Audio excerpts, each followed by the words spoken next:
look at the issue of competing messages and the value of technology. You know, if you walk the lighted way of Broadway or drift off Broadway, you confront a vast array of options, plays to choose from. People standing in hot-tick lines view neon signs with choices for their night entertainment, all at half price. Where should we go? People today pick and choose what they watch or listen to. They can pass you by without even a notice. If you run a full-page ad, or even better, get a good review for your play, they may buy a ticket. But of course, most important is word of mouth. People go to see what others have enjoyed seeing, have found worthwhile. I get a commission on anyone who goes to see Billy Elliot. In every effort to communicate the church's message, there will be competing messages that seek to drown out the voice of the church. The church strives to communicate the good news, a prophetic, liberating message that upholds the value and dignity of human life. But in the modern Areopagus that forms public opinion, the church is not the only voice. And at times it seems more like a whispering sound, barely audible amid the noise, clamor, and din of the times. Aetatis Novae speaks to the agenda-setting power of the media. The power of the media, it says, extends to defining not only what people think, but even what they will think about. Reality for many is what the media recognizes as real. What media do not acknowledge seems of little importance. Even the voice of the gospel can be muted, though not entirely stilled. Recently, I visited Lloyd's of London in England for a meeting. You enter this modern structure built inside out. Elevators and piping and conduits are on the exterior of the building. Modern art, they say. Inside is a vast open space, a marketplace of underwriter agencies, each with a sign marking the spot where they do business. You stand there sort of mesmerized by the sheer quantity of options facing you, beckoning you, each company seeking your attention, awaiting your business. Where to turn, where to do business. It struck me that this is the great challenge for the church today. How do we capture the attention and keep the interest of people who have so many places to turn? Father Federico Lombardi, the director of the Vatican Press Office, forthrightly states the challenge this way: the vast and ever-growing variety of voices makes it more and more difficult for the church to attract people's attention. In his message for the 35th World Communication Day, Pope John Paul II reflected upon this passage from the Gospel of Matthew, of which we are so familiar. What I tell you in the dark, utter in the light, and what you hear whispered, proclaim upon the housetops. John Paul then reflects, today's modern housetops are almost always marked by a forest of transmitters and antennae sending and receiving messages of every kind to and from the four corners of the earth. It is vitally important, he says, to ensure that among these many messages, the Word of God is heard.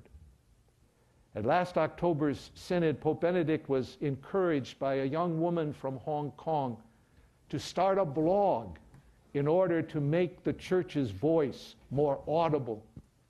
A blog, she thought, could disseminate more broadly the Pope's keen insights and messages. In fact, we know the Pope now has a place on YouTube. I don't know how many of you have seen it.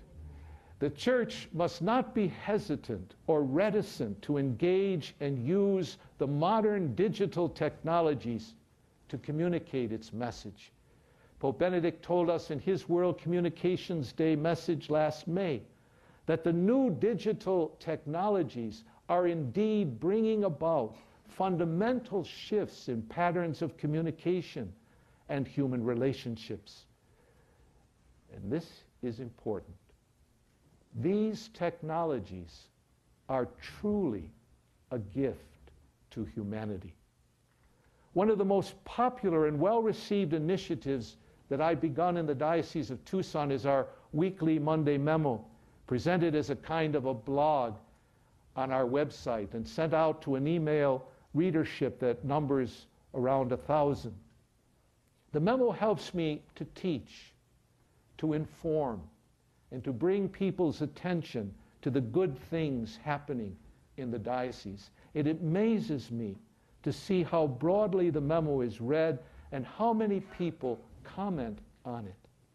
I've received very positive feedback when I've written a daily blog during trips that I've taken for the Conference of Bishops, blogging from the Synod or from the Holy Land, from Nepal and India, where I was trying to understand the plight of refugees and the scourge of human trafficking. People today want to be in the know. We live in an information society, a mass media culture, as we've heard. This is a media generation. Inter Mirificas tells us that the Church recognizes and affirms the marvels of technology which God has destined human genius to discover. Pope John Paul II, in his encyclical Redemptoris Missio, tells us that the Church must be engaged in the modern marketplace, where thoughts are given public utterance, where ideas are exchanged, news is passed around, and information of all kinds is transmitted and received. In communicating its message, the Church has to learn not only how to give the message effectively, but also how to take the negative feedback that at times follows upon church communication. We all know about the negative feedback the Holy Father received after his talk at Regensburg, after his lifting of the excommunication of Bishop Richard Williamson, and after his statements about condoms and the spread of HIV and AIDS in Africa. Father Lombardi addressed this recently when he asked, is there any great institution or personality that, finding itself constantly in the limelight, is not the object of frequent criticism? We have dozens of ready examples in presidents and prime ministers. Why ought we to think that the Pope or the Church in a secular world such as ours ought to be an exception? Such moments of challenge, though, are really opportunities for the Church to engage its members, even dissenting voices in dialogue, to articulate what the Church teaches and why she teaches what she does. These are listening and teaching moments from which we ought not to back down. Likewise, those proclaiming the Church's message cannot water down that message or try to make it palatable at the expense of the truth entrusted to the Church, and to which she has a responsibility to be faithful.